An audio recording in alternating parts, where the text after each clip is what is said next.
Now you take some sugar or salt, dissolve in water. What do you get? We call it a solution, because salt and sugar has totally disappeared. Same thing can happen with copper sulfate as well. So what is this solution? Now this is not a solution of a problem. Here in chemistry, solution has altogether different meaning. So what you can do is, again take 3 beakers,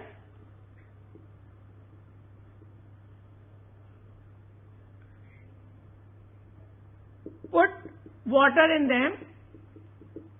In the first case, you put copper sulfate. In second case, you can put chalk powder. And in third case, you put milk. Now what do we find? Let's first take case of the copper sulfate solution. When we stir it, it totally disappears. All the color is there. Now in this case, we say that there is a solution. This is a solution. The solution has 2 components. One is solute, second is solvent. Now the solvent is normally in the large quantity. It is in large quantity, while the solute is in small quantity. So when a substance taken in small quantity is dissolved in a substance taken in large quantity, then it is called solute. Or in simple words you can say, when a substance is dissolved in a solvent, it is called solute. Like salt is a solute, sugar is a solute, copper sulfate is a solute. And what is solvent? Solvent is a substance taken in large quantity in which another substance taken in small quantity is dissolved. Like for example, water. And you know, water is also called a universal solvent or a good solvent. Why? Because in it many things can be dissolved. So a solvent, when we talk of, normally the thing that comes to our mind is that it is a liquid, which is true to only some extent. That most of the times it is easy to dissolve things in the liquid form, but that doesn't mean there are no solid solutions. Solid solutions are there, and they are called alloys. Alloy is also a kind of homogeneous mixture.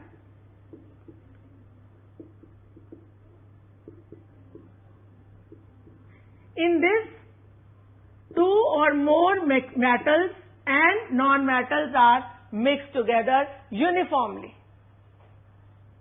2 or more metals and non-metals are mixed uniformly. Example, steel. Steel has iron and carbon.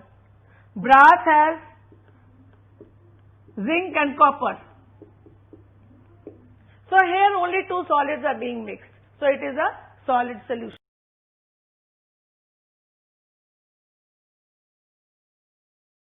Solutions can be of many types. For example, solid in liquid. Example,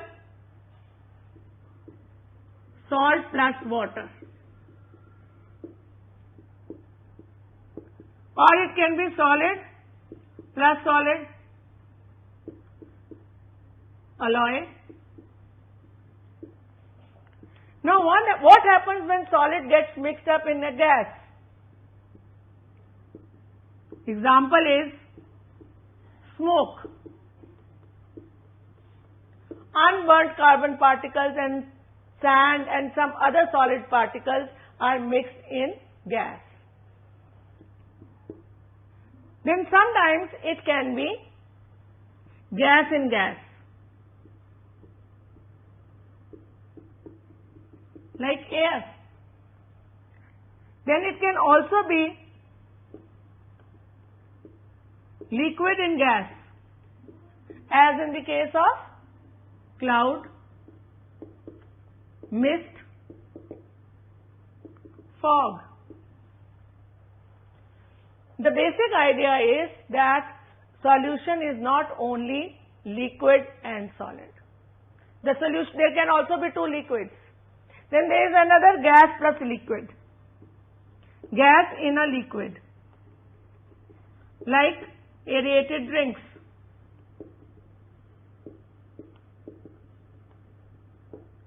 Carbon dioxide is there in water. So, this is also there. Then there can be liquid and liquid, as in the case of sugar syrup and water, like Ruh Afza.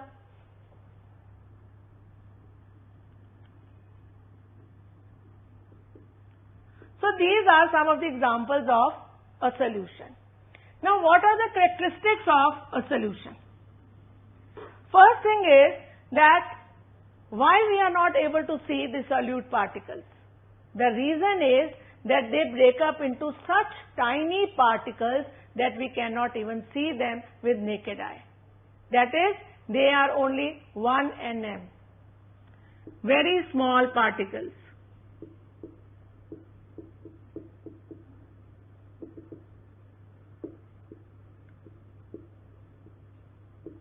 N raised to the power of -9 meter.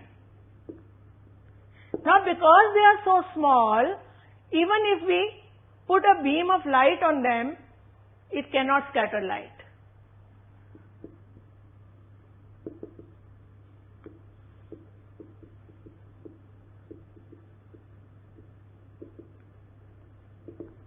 Not only the particles are very small, they are also very light in weight. So even if we leave a solution undisturbed, the solute does not settle down. So what does that mean? It's a stable mixture. And of course it is homogeneous.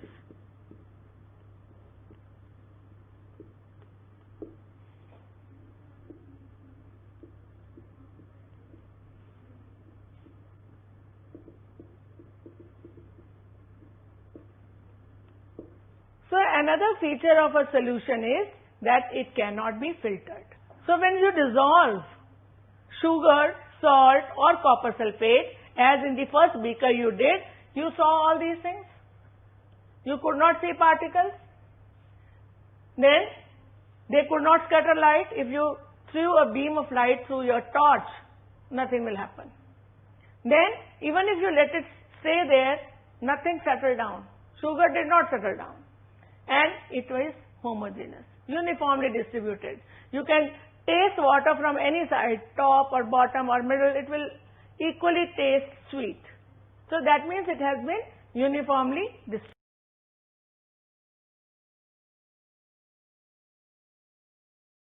The moment we utter the word concentrated, what comes to mind?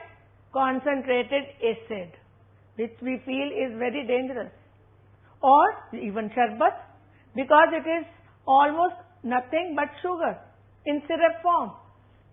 So concentrated is, you can say, when there are more solutes per unit volume of a solvent.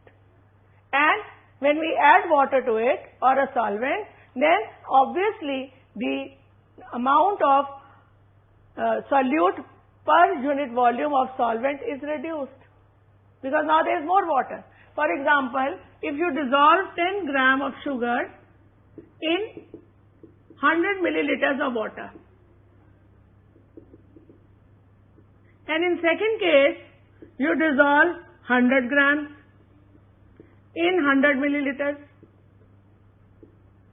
So which one is more concentrated?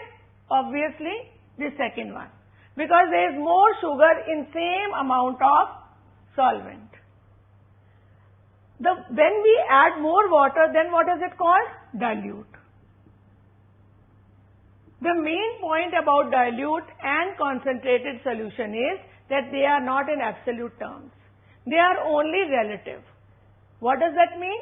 Now here, the first solution is dilute, while second is concentrated. But if I dissolve 200 grams in 100 milliliter, then this will be more concentrated, or in other words, then this will become dilute. So 100 grams and 100 milliliter is dilute as compared to C and is concentrated as compared to A. Just as you can say that in cities like Mumbai or Delhi, human concentration is more than smaller cities or a village. So it's just a matter of how much is present in how much. Concentration can be expressed in this way. Mass of solute divided by mass of solution, or it can be volume into 100. Now say the solute or the sugar that you dissolved was 100 grams and water was 500 grams. So the weight of solution is 600 grams. So how will we calculate concentration? 100 divided by 600 into 100.